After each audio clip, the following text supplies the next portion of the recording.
1973 until 1980.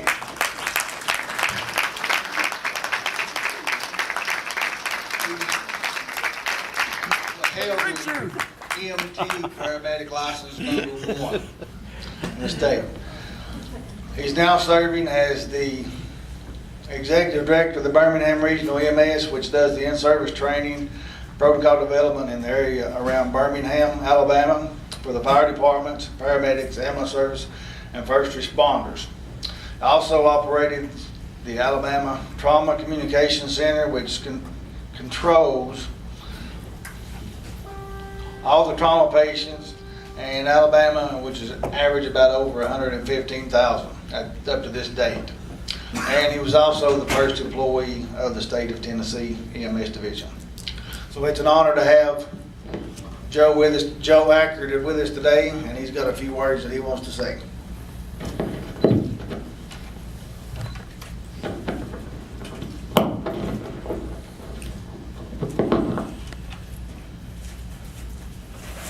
You know, there are new gadgets today, and one of the greatest gadgets today, from your all standpoint, is the one that I'm going to do right now, which assures you in 5 minutes, because I'm standing between you and your lunch, that I will need to shut up in 5 minutes. So I don't think there's any greater honor I could have as an individual and as an EMS professional, and I would also say a rescue professional, because professional to me doesn't mean whether you're a volunteer, whether you're quote paid. You are a professional if you do the job. To be able to come back to TARS for a few minutes and not get to share all the memories that Richard shared with you this morning, and I won't do that because I would embarrass a lot of people in this room.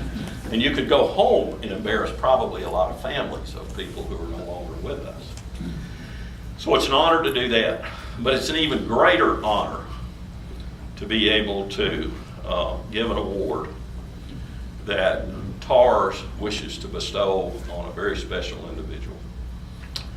You know, there are a lot of people in the world, and all of us are unique. We're unique in a lot of ways. But most people have a vocation and an avocation. And Richard has heard me say many times, you can mess with an individual's vocation, but you mess with their avocation and you really get in trouble. Now you think about those, you know that fish, and if you mess with their fishing, you're in trouble. But if they're doing something else in their vocation, they don't care. Well, for almost all of you in this room, your avocation is EMS rescue. And that means that you are dedicated to that process. And there are very few people whose avocation and vocation are exactly the same. And the person that you're honoring today is that situation. And it's even more unique because he worked in a governmental situation where government chooses so often to create mediocrity and create decisions on the basis of what is politically expedient, not what's best for the end product of that government agency. And the end product of an emergency medical services agency, irrespective of, and rescue agency, irrespective of what level they are, is the issue of what's best for the patient and what's best for the public. And this individual stepped aside through those political issues, which made him on occasion an extremely unpopular person. But he combined his avocation and his vocation, not only in his work life, but in his retirement life. He has combined those. He's still so excited about being part of the Davidson County Rescue Squad and what he can do. There just aren't many people around like that.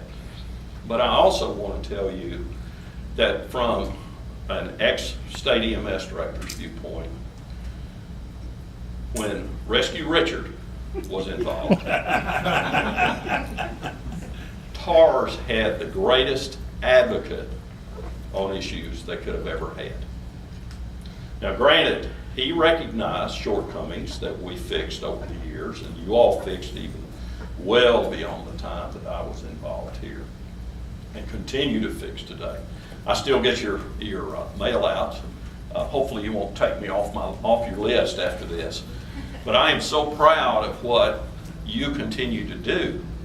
And let me tell you, within the current state that I'm in and other travels that I do, TARS gets mentioned more often than you all would know. So if your back begins to hurt one day, you know what's going on, those of you who are officers. But Richard held strong to the principle that there is a role for volunteer rescue squads. And that role can be met by no other entity. Now, I currently work in a state where the rescue squad movement was very, very strong and has dwindled. TARS has kept this rescue squad movement in this state, and I think people like John and so forth really, really, in fact, I have to tell you, my last day on my job as state EMS director, all of the consultants, including Larry Hutzel and Richard and a number of others, we all went to lunch. There was one person outside of us that was there. Who was that? Y'all don't remember, do you? Was it John? John. John Bird. John Bird was the only outside person that came to that lunch that day. Well, there's my 5 minutes. John was the only person that came to that lunch. That's how tight we had been able to grow between TARS and the EMS program in Tennessee. And 99% of that reason for growth was Richard Land. And so, Richard, they have asked me to present to you, in recognition of 44 years of outstanding distinguished service to emergency medical services in the Tennessee Association of Rescue Squads. Very quickly, I have to tell you, the first time I ever met Richard was working for Knox County Ambulance. We were on the side of Magnolia Avenue, right up from the car barn, for those of you who remember what the car barn was. It was where the bus depot, or they took care of the buses there. And here's this guy out poking around in my ambulance, because I was working there. And I walk out, and here's Richard, and he's writing paper. He's got all of this grandiose deal about how he's going to solve the problems in EMS. Well, there was no EMS, an ambulance service at that point. And that was the first time I met Richard. You know, Richard was with the Rescue Squad then. He came to work with the Knox County Ambulance Service. Richard will tell you that his memory and my memory are not always, they don't always jive. But I think he made his first ambulance run with me. Isn't that correct? Or did I not? First with the ambulance service. With the ambulance service, Yeah, correct. yeah. So if you can imagine driving down Magnolia before the interstate came through to downtown Knoxville and busting Magnolia at Central, and somebody turning off your siren in the middle of the intersection. That was Richard. That was later. That was later. Not on the first run. I agree. That was Not a on- night run. You woke me That was a up. night run. I woke him up, you know, but you're still supposed to be ready to go. But he made the decision to come and work in EMS, and I had the privilege of hiring Richard. I had the privilege of working with Richard, because I don't think I ever supervised anybody. Everybody did what they wanted to do. But I had the privilege of working with Richard for that time. Richard stayed in the program, as you all know, till the last. He took a lot of personal hits and issues to be able to continue to be an advocate for volunteer rescue squads and for volunteers overall in the state of Alabama, in the state of Tennessee, I'm sorry. And so I really am privileged to be able to present this to you, Richard, and I think it's a great accomplishment and willingness on TAR's part to recognize Richard. Did you know about this?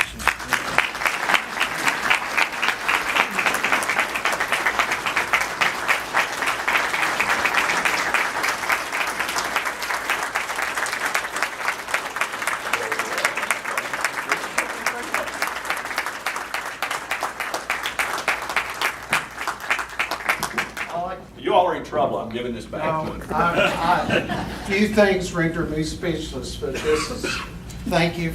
I recognize this as a very distinguished honor from all of you.